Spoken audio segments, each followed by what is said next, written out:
Go to school, you go to school, you go everywhere, you find yourself, and they are calling it beads. Beads. What am I wearing? Beads. Beads. Give me my beads. Do you think the white man who brought the English to us uses beads? No, but they call it beads. So you, in your own dialect where you come from, you are a Bia speaking person. What do you call beads?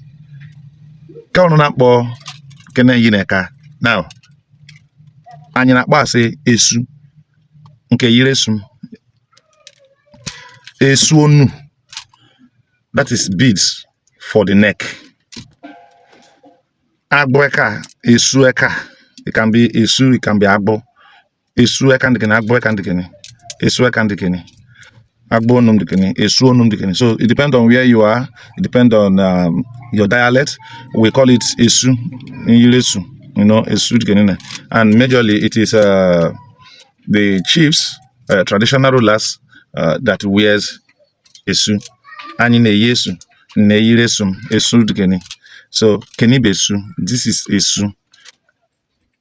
Thank you. Don't forget to follow me and share this video so that somebody will learn something new from us. Thank you.